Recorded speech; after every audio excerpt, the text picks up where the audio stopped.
Good afternoon, ladies and gentlemen. I'm delighted to be here and to talk to you about the Cook-Forster collection. But first I have to say and to apologize because I was just jumping into this and voluntarily deputizing for the academic director Gundolf Krüger, who can't be here right now. And he asked me a couple of days ago, and I had to assemble a bit of his speech. So yeah, let's just get it on, and yeah. All right, and some of the stuff I already heard will overlap a little bit with others, but yeah, just let's see.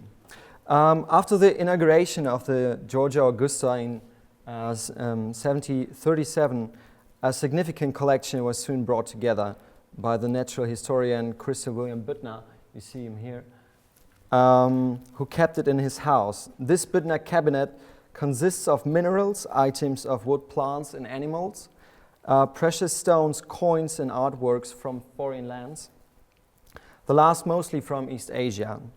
In 1773, Büttner gave his collection to the university in exchange for a life annuity, as we already heard. The collection was physically connected with the university library and was reordered and arranged by the library's director, Christian Gottlob Heine, with the assistance of the medical student Blumenbach. Even in the same year, the first German university cabinet was officially given the designation a Royal Academic Museum, and fortunately I have another picture than mentioned before. The collection was divided then into 4 main divisions and stayed that way for the rest of its existence until 1840. The first division was dedicated to the natural history of mankind in the broadest sense, and housed as well all that relates to the way of life, the peculiar customs of foreign peoples. The second division dealt with the animal world, the third the plant kingdom, and the fourth the minerals. It was only a few years before a subdivision of the first section became an independent division on its own right, to it the ethnographic collection, and that's why I'm here and want to talk about this. Due to his intensive work and lively interest, Blumenbach was named deputy director for the academic cabinet in 1776. In particular, it is due to his initiative that this museum was expanded in the direction of a research facility to assist in studies, and that it got its clear ethnographic stamp. The meaning and function of such an academic cabinet was praised at this time by the famous Göttingen physicist and philosopher Georg Christoph Lichtenberg, who said that its entire appointment aimed not at pomp or gaudiness, rather simply to serve for use, research and teaching. Göttingen is the first university in Germany, perhaps in Europe, that is graced with its own museum, and we consider ourselves obligated by it, yes, even as an epoch-making phenomenon, to give notice of it here. He talked about this in 1779. That was a quote. Blumenbach's excellent contacts with the explorers and scholars of his time, especially those that were in the service of the British Crown, led decisively to Göttingen's becoming, last but not least in terms of ethnography, the European center of a new form of erudition, for the scholarship that was carried out here was to be of use as much for the monarchy as for its subjects, completely in the sense of Enlightenment absolutism.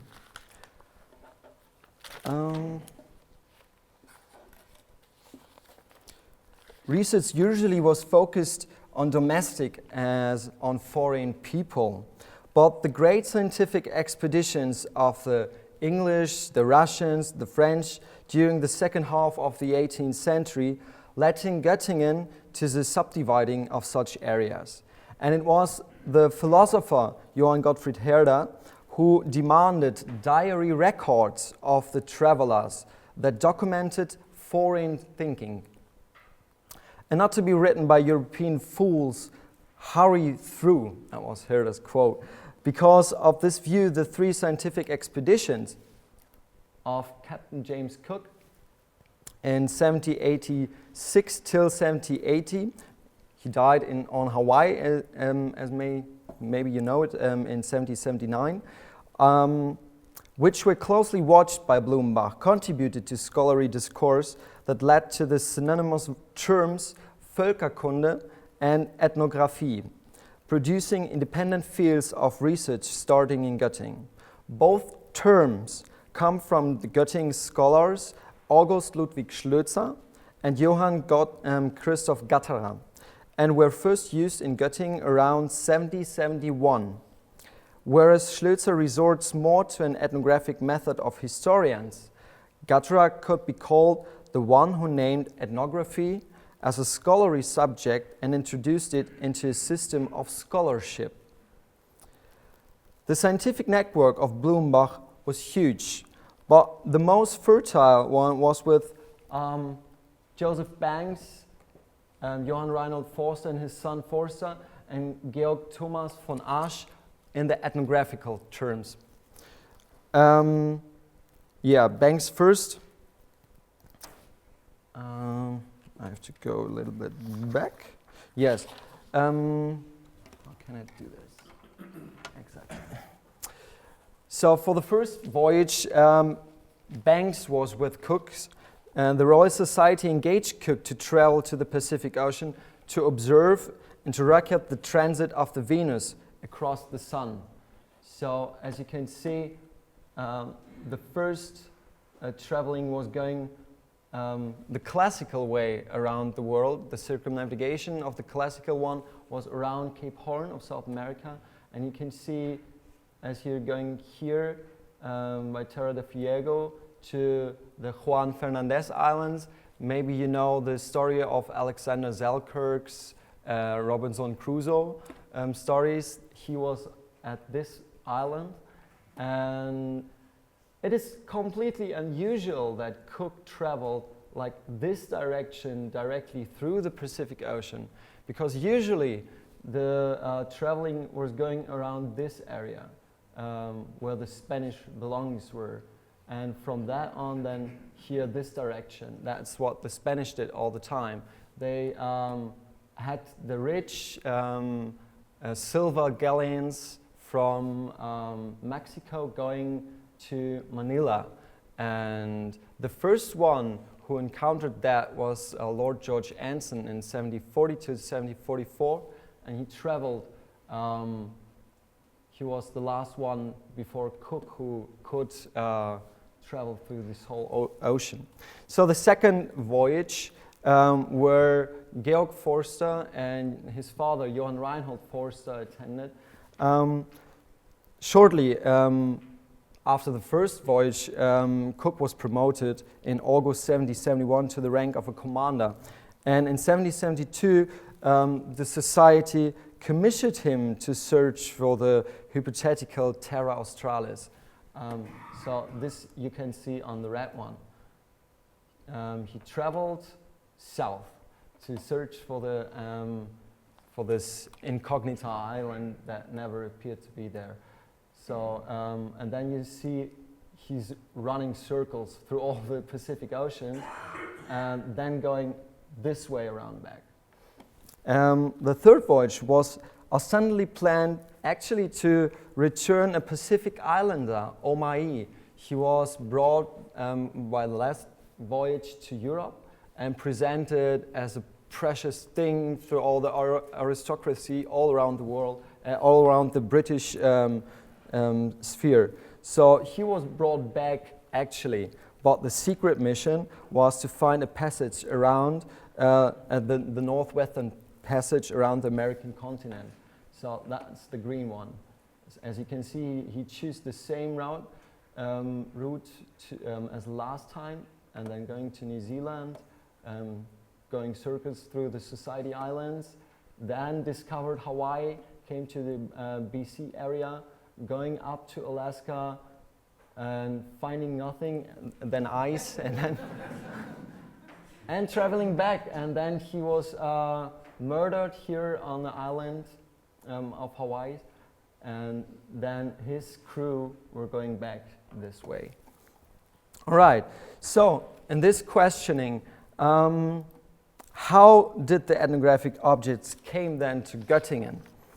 Blumenbach as well finally got to know Banks, which he was corresponding all the time after he had been the director of the museum, the co-director of the museum. So he was going there in 1792 to London and meeting Banks, and after he coming back to Germany, the library director Heine was effusive, and he was saying, "Oh, Blumenbach is a darling of fortune, the likes of which I never have otherwise seen. On his entire trip, everywhere happy coincidences. Everything came to him." Finding esteem throughout the circle of intentionally recognized scholars, Blumenbach returned from London to Göttingen with impressions that would not remain without influence. Among the ethnographic objects that had already arrived in Göttingen before the end of Cook's last South Sea expedition are those in 2 shipments of presents that are mentioned archivally as coming from the first Cook expedition and that may have come to Göttingen through Banks. There are samples of cloth of bark fiber from Tahiti. A sample of poor sort of material was sent by Johann Reinhold Forster. He had been employed in England as a teacher, Forster, of natural history at the Descenders Academy in Warrington, and after that, the conclusion of Cook's first expedition, came in close contact with Banks, and later, together with his son Georg Forster, replaced Banks as the scientific component of Cook's second expedition, as a respected German researcher, of course. Toward the end of 1771, he had sent the fiber from the South Sea that Banks had gotten to his correspondent in Göttingen, the antiquarian and orientalist Johann David Michaelis. In the autumn of the following year, a bundle of Utahitische cloth made of tree bark followed. This, the mathematician Abraham Gotthelf Kästner passed around to his circle of colleagues to look at. While both shipments are in fact documented, today they can no longer definitely be identified as having once been on-time components of the ethnographic collection of the Academic Museum. Whether they were incorporated by Blumenbach into the museum's collection or remained private property is moot. So we don't know if those are actually from the first, second, or third voyages, but it is clear that they are from the voyages.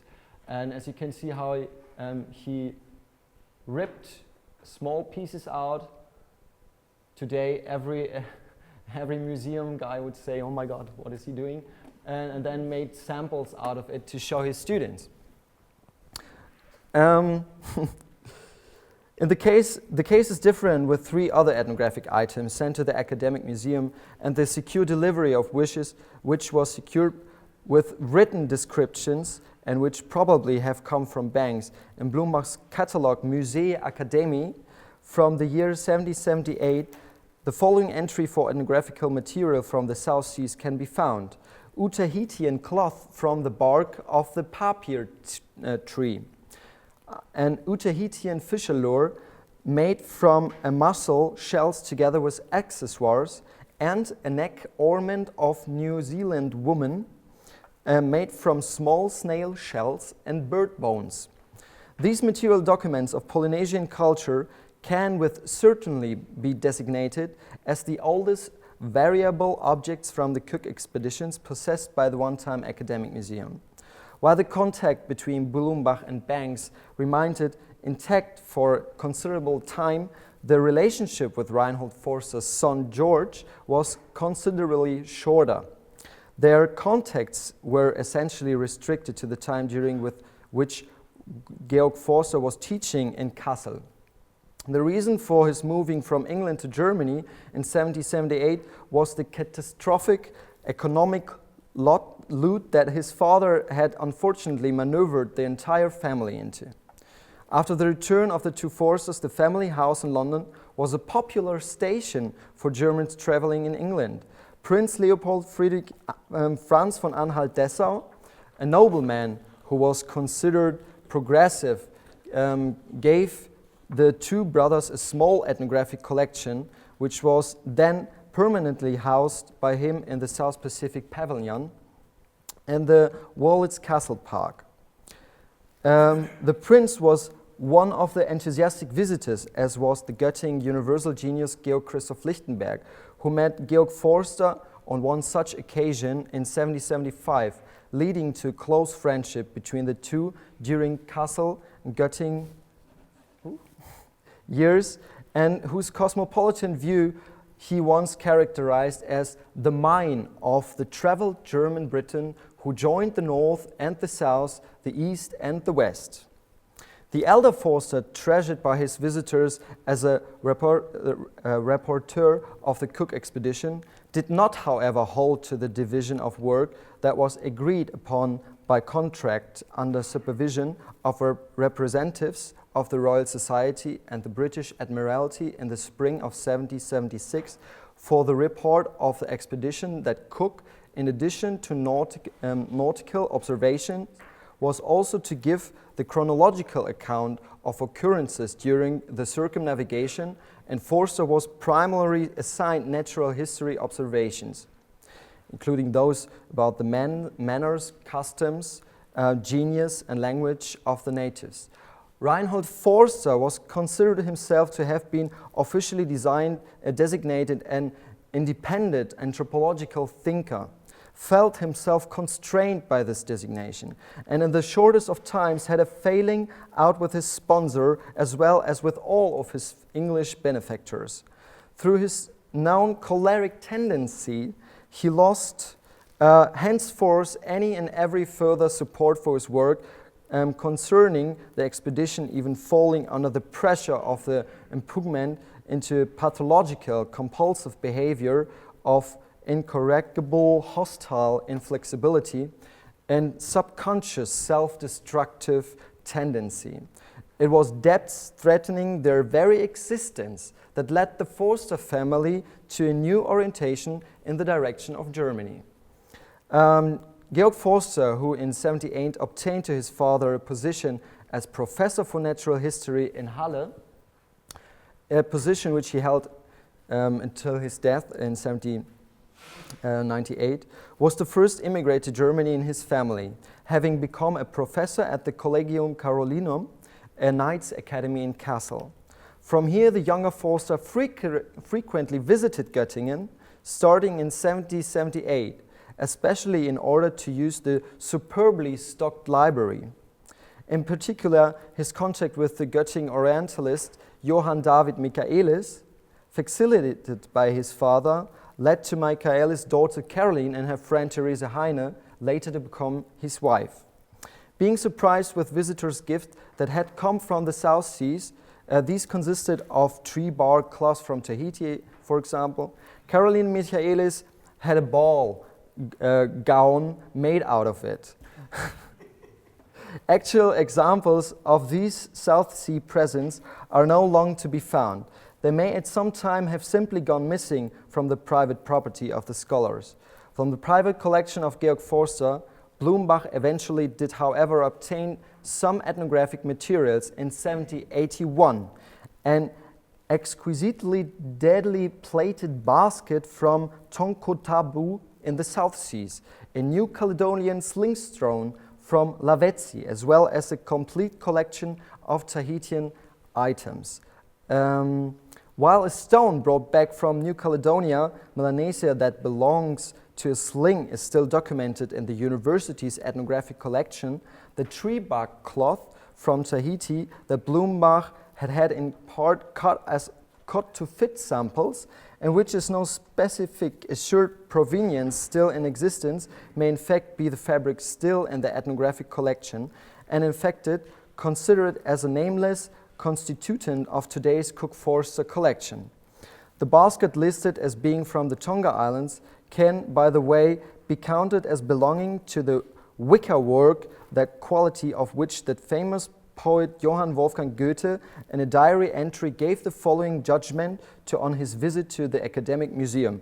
Thereupon to the museum, the products of the peoples of the South Seas, everything especially pretty.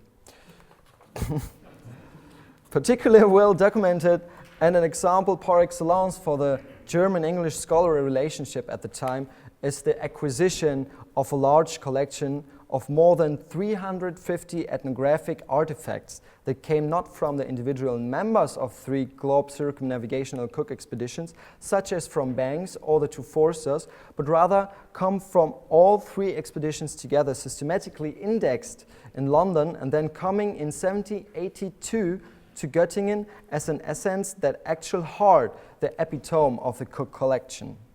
Blumenbach, who had known, finally moving to the next one, had to known through his existing contacts to London that a lot of the ethnographic samples were sold directly at the port in London when the expedition ships had moored there in 1778 and 1780, also wanted to secure something of the surplus of foreign natural curiosities for the Academic Museum.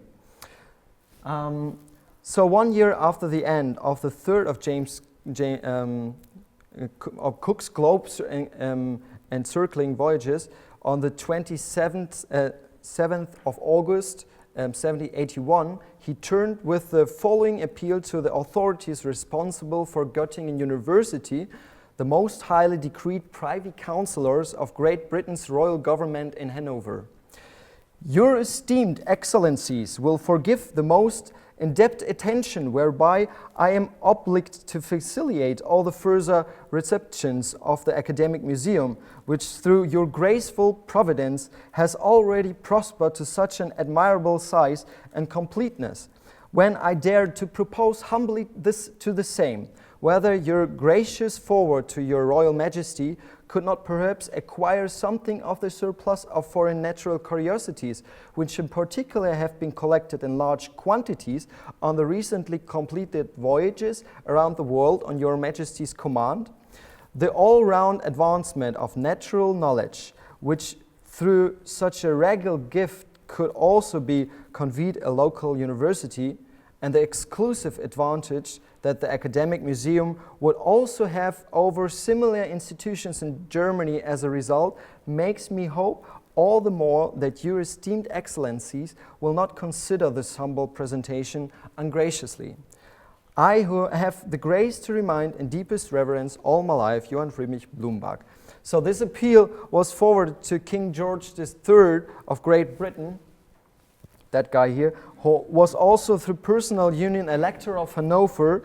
1 month later, the king decreed positively to the Hanoverian privy councillors, "Dear subjects, the opportunity has been found to bring together at this place a collection of rarities from the newly discovered islands of the South Sea, and we have granted that such be purchased for the Göttingen Museum.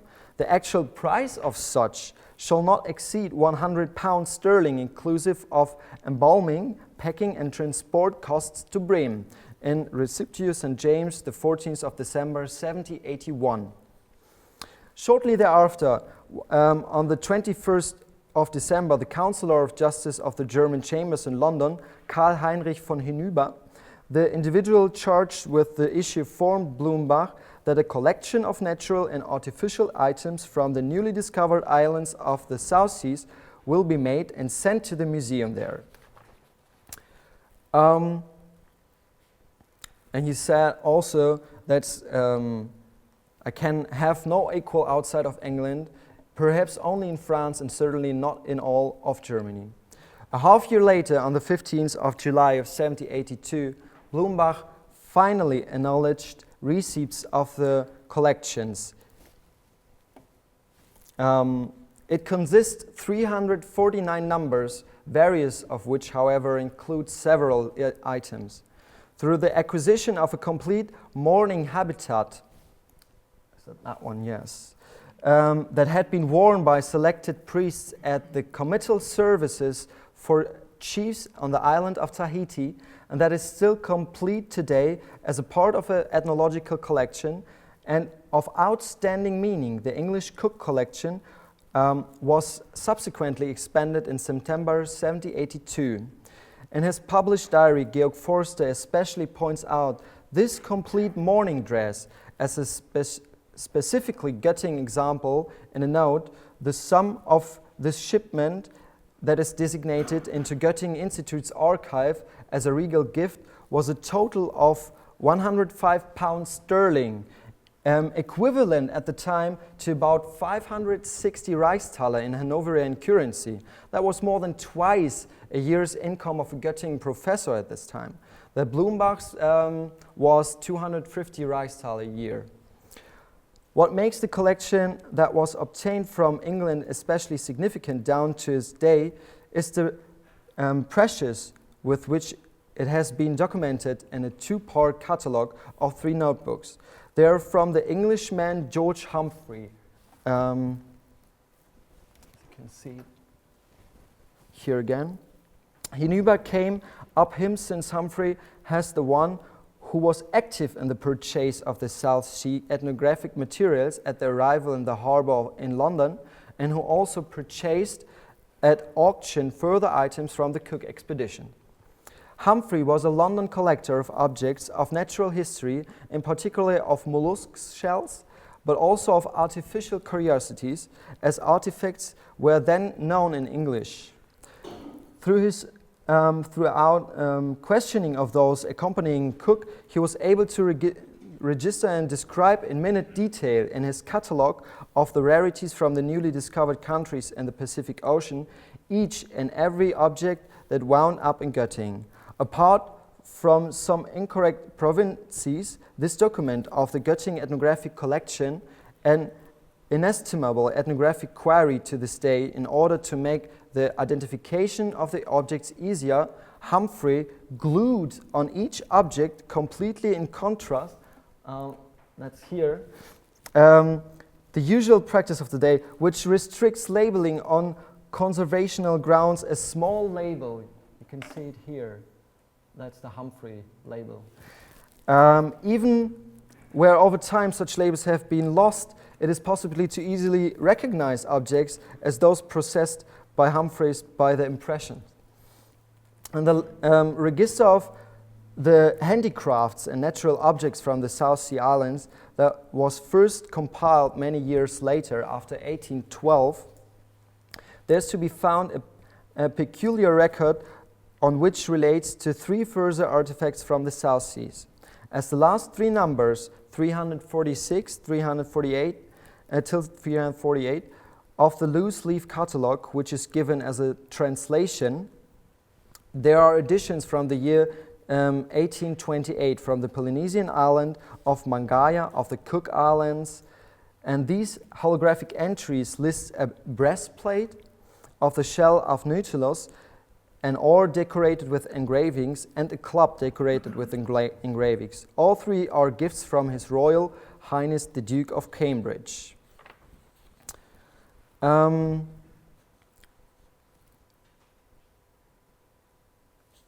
Yes, after the regal gifts, yes, here we are. After the regal gifts of 1782, the English Cook collection was eventually expanded to include the German name Forster, since in the year 1799 the South Sea Nachlass of Reinhold Forster was acquired. And those are the objects, one of the lists. After his son caused his father's debts in England to be cleared up, which he could do due to his personal relations with the Duke of Brunswick, the elder Forster could finally also immigrate from England to Halle. As already mentioned, one of his debts out of personal disappointment only when his heirs had allowed it. One of Johann Reinhold Forster creditors was Joseph Banks himself. However, he released him on his debts only after his heirs had allowed it. Of the truly large private collections of the two Forsters that had been systematically collected in situ and which allowed them to be identified due to the precise particulars in the published diaries, most of the artifacts later wound up in the Pitt Rivers Museum in Oxford. The Forsters also sold many individual items to individuals and institutions throughout all of Europe, in part out of financial necessity, but also in hopes of gaining social and economical advantageous connections to these parties who bought their objects for reason of prestige. A large corpus, however, remained in Reinhold Forster's hand until his death.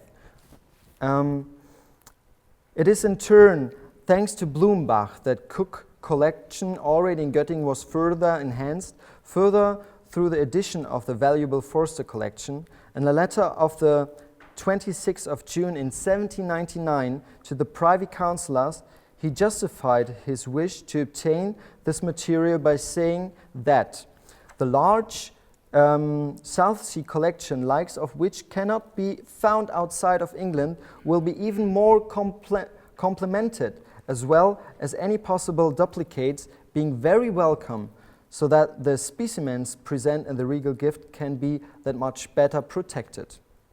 The official approval of Blumenbach's request came just 3 days later, so that a delivery of some 160 artifacts, including a catalogue of the South Sea things, tools, natural objects, and clothing, was sent from Halle to Göttingen. Reinhold Forster had labeled the ethnographic artifacts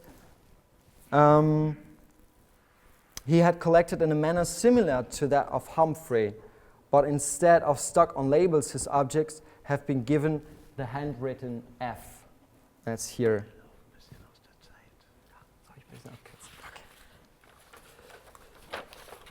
All right, so what did Blumenbach achieve through his collection?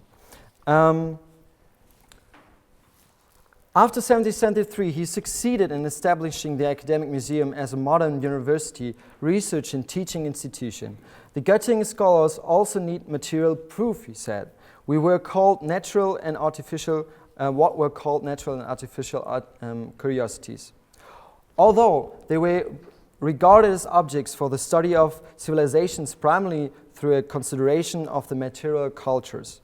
Those 500 artifacts, the 350 mentioned and then the 160, 510 artifacts from the South Sea expedition of James Cook are absolutely exceedingly valuable for the study of mankind and of ethnography. In his lectures on comparative Völkerkunde, Blumenbach gave an prominent role to the artifacts as well as his own drawings of the objects. The use of ethnographical objects was then expanded by Arnold Hermann Ludwig Herren in his lectures called Commencing General Regional Geography and Ethnography in 1803. Unfortunately, the South Sea collection, along with 1,000 artifacts from other regions, fell into temporary oblivion. In 1840, after the death of Blumenbach, the collection was disbanded, stored in other places around Lower Saxony. A good example is the institution I'm working in currently, and that's that one. In 1853, at a request of His Royal Majesty King George V of Hannover, duplicates of ethnographical objects were handed over the newly founded museum. 30 artifacts of them being confirmed through a research in 1998 by Gunnar Krüger and were brought back to Göttingen.